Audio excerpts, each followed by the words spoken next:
উচ্চ মূল্যস্ফীতি ও আয় বৈষম্যে সাধারণ জীবনযাপন বিঘ্নিত হচ্ছে দেশের বড় জনগোষ্ঠীর।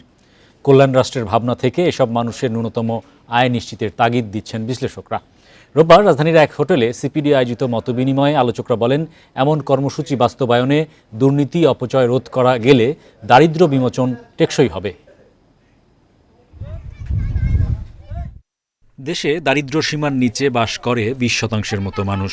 এর বাইরেও অর্থনৈতিক ঝুঁকিতে আরও অনেকেই। পর্যবেক্ষকরা বলছেন, দীর্ঘদিনের অপশাসনে বেড়েছে আয় বৈষম্য, নিত্যপণ্যের চড়া দামে নাজুক এসব নিম্ন আয়ের মানুষের যাপিত জীবন। 2025-26 সালের যে বাজেট হবে সেইখানে এই ধারণাটাকে আমরা অন্তর্ভুক্ত করতে চাই। সিপিডির গবেষণা বলছে, সারা দেশে প্রায় 36% পরিবার খেয়ে পরে বাঁচার লড়াইয়ে পিছিয়ে পড়ছে।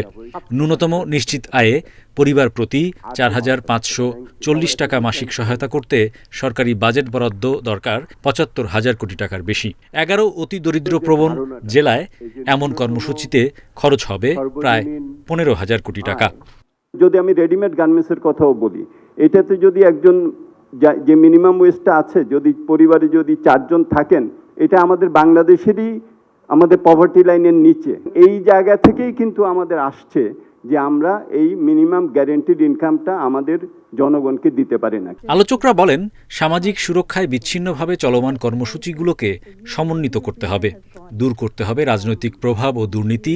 সেই সঙ্গে বড় অঙ্কের অর্থ সংস্থানে রাজস্ব আয় বাড়াতে জোর দেওয়া হয়। পাইলট প্রজেক্টটা করাটা ভালো হবে। আমি শিওর তখন আমাদের অনেক দাতা গোষ্ঠী আছে, তারা আমাদেরকে সাপোর্ট করবে।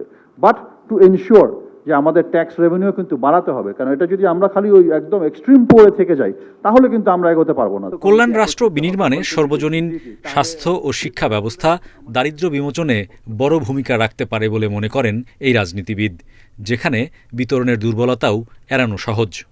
10,000 কোটি টাকার প্রজেক্ট 30,000 কোটি টাকা না করলে তো প্রবলেম হয় না, তাই না? এটা তো আমরা দেখেছি বাংলাদেশে।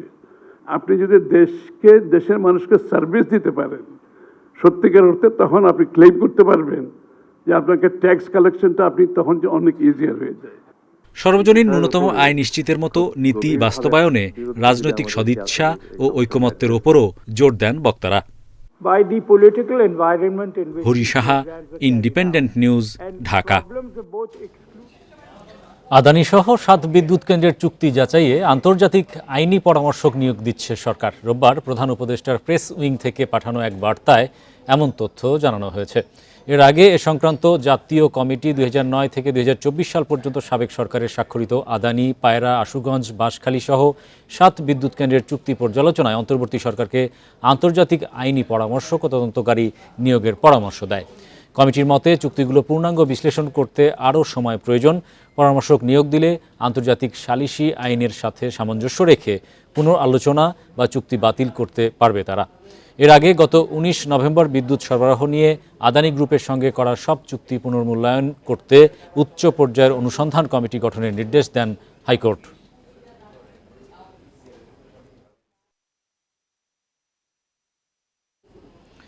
জিএসপি সুবিধা পেতে হলে শ্রম অধিকার বিষয়ে যুক্তরাষ্ট্রের চাহিদা পূরণ করতে হবে। তাই এ নিয়ে কাজ চলছে এবং সরকার সঠিক পথেই আছে বলে জানিয়েছেন বাণিজ্য উপদেষ্টা শেখ বশিরউদ্দিন। সকালে সচিবালয়ে মার্কিন যুক্তরাষ্ট্রের শ্রম প্রতিনিধি দলের সাথে বৈঠক শেষে ব্রিফিংয়ে এসব কথা জানান তিনি। উপদেষ্টা বলেন, শ্রম নিরাপত্তা, ন্যূনতম মজুরি বাস্তবায়ন, শ্রমিক সংগঠনের অধিকার সহ 11 দফা বাস্তবায়ন করার বিষয়ে আলোচনা হয়েছে। এছাড়া যুক্তরাষ্ট্রের বাজারে বাংলাদেশি পণ্যের প্রবেশাধিকার আরও বাড়ানোর উপর জোর দিয়েছে বাণিজ্য মন্ত্রণালয়। ইউরোপীয় ইউনিয়নে ডিউটি ও কোটা ফ্রি সুবিধা পায় বাংলাদেশ, যুক্তরাষ্ট্রেও সেই ধরনের সুবিধা পাওয়ার বিষয়ে আলোচনা হয়েছে বলে জানান বাণিজ্য উপদেষ্টা।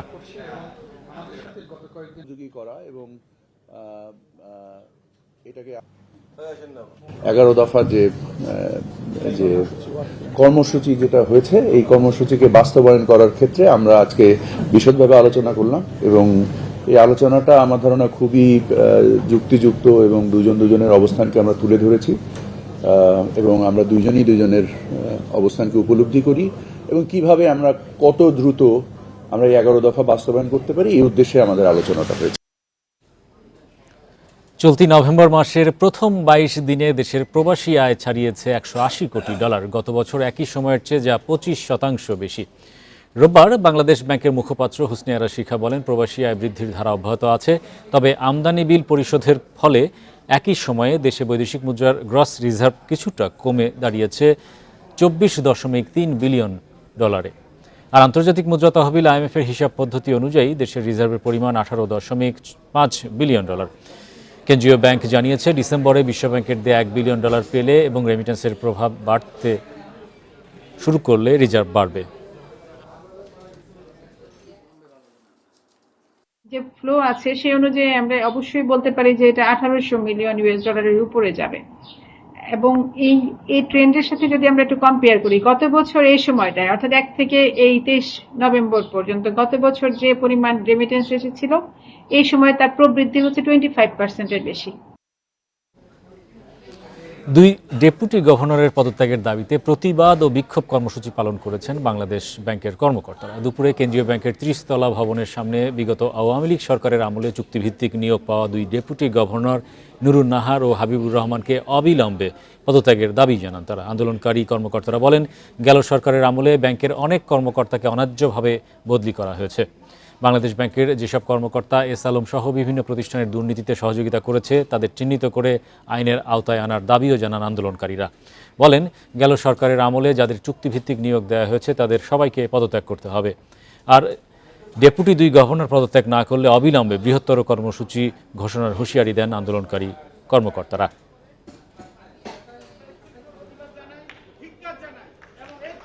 সিদ্ধান্ত গ্রহণ করতে না পারার ক্ষমতা, যার কারণে কিন্তু আজকে বাংলাদেশ ব্যাংকে এবং ব্যাংকিং সেক্টরে যে ক্ষয়ক্ষতি হয়েছে, এই যে দুর্নীতি লুটপাট হয়েছে, সেগুলো সবকিছু কিন্তু আমাদের সামনে হয়েছে। এই পরবর্তীতে সময় বিভিন্ন ব্যাংকের যে বোর্ড রিফর্ম করা হয়েছে, সেই বোর্ডে নিয়োগপ্রাপ্তদের থেকে আমরা এখনো আশানুরূপ কোনো সংস্কার ওই সমস্ত ব্যাংকে দেখতে পাইনি।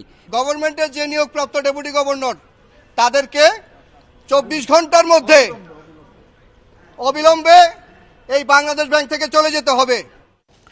বিশ্ব টেলিভিশন দিবস উপলক্ষে নিজেদের ব্র্যান্ডের গুগল টিভি উন্মোচন করেছে জাপানের সনির পরিবেশক স্মার্ট টেকনোলজিস বিডি লিমিটেড। শনিবার সন্ধ্যায় রাজধানীর শ্যামলীতে সনি স্মার্টের বিক্রয় কেন্দ্রে এই গুগল টিভি উন্মোচন করে প্রতিষ্ঠানটি। এ উপলক্ষে নানা উপহারের পাশাপাশি আকর্ষণীয় মূল্য সহ নতুন অফার ঘোষণা করা হয়। পাশাপাশি প্রতিটি টিভির সাথে বিনা সুদে 6 মাসের EMI সুবিধা সহ বিশেষ মূল্য ছাড়ের ঘোষণা দেওয়া হয়। অনুষ্ঠানে স্মার্ট টেকনোলজিস লিমিটেডের পরিচালক তানভীর হোসেন সহ ঊর্ধ্বতন কর্মকর্তারা উপস্থিত ছিলেন।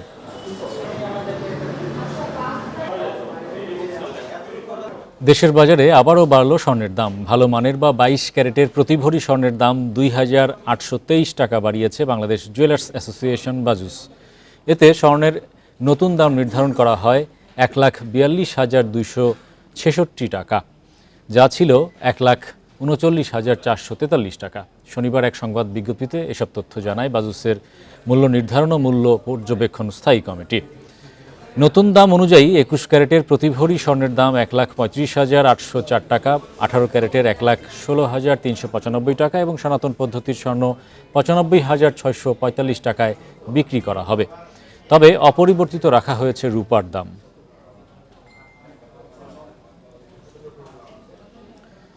দেশে আগস্টের তুলনায় সেপ্টেম্বরে ভারত থেকে পণ্য আমদানি বেড়েছে 13.19%। ভারতের বাণিজ্য ও শিল্প মন্ত্রণালয়ের বাণিজ্য বিভাগের চলতি অর্থবছরের প্রথম 6 মাসের পরিসংখ্যানে এ চিত্র উঠে এসেছে। আগস্টে প্রতিবেশী দেশটি থেকে পণ্য আমদানি হয় 76,04,90,000 ডলারের। সেপ্টেম্বরে আমদানি হয় 86,08,10,000 ডলারের পণ্য। এর আগে 2023-24 অর্থবছরে বাংলাদেশের পণ্য আমদানি আগের অর্থবছরের চেয়ে 9.41% কমেছিল। ভারতের বাণিজ্য বিভাগের পরিসংখ্যানে দেখা যায়, এপ্রিল থেকে সেপ্টেম্বরে এ 6 মাসে ভারত থেকে বাংলাদেশের পণ্য আমদানির অর্থমূল্য ছিল 519,89,90,000 ডলার।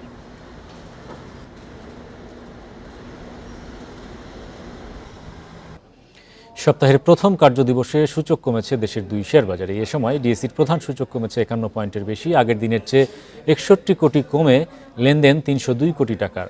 অন্যদিকে চট্টগ্রাম স্টক এক্সচেঞ্জে সার্বিক সূচক কমেছে 165 point.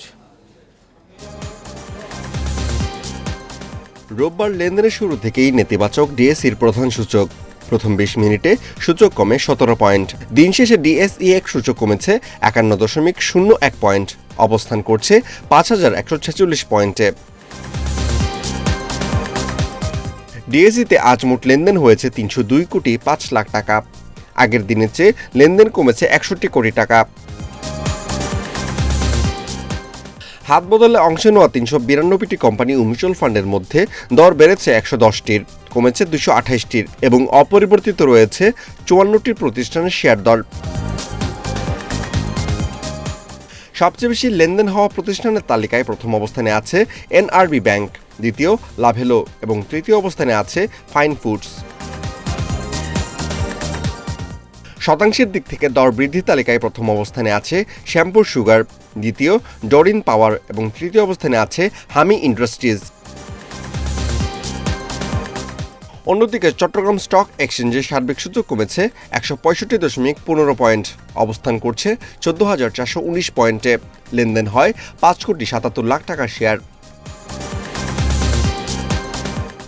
Amirul Islam, independent news.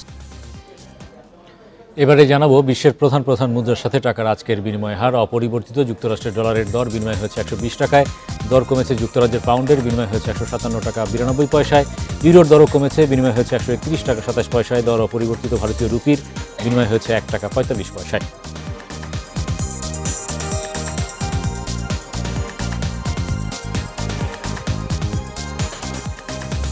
এই ছিল আজকের অর্থনীতি সারাদিনে। ইন্ডিপেন্ডেন্ট টেলিভিশনের সব খবর জানতে চোখ রাখুন ফেসবুক, ইউটিউব এবং এক্সে। আমন্ত্রণ আমাদের পরের আয়োজনে।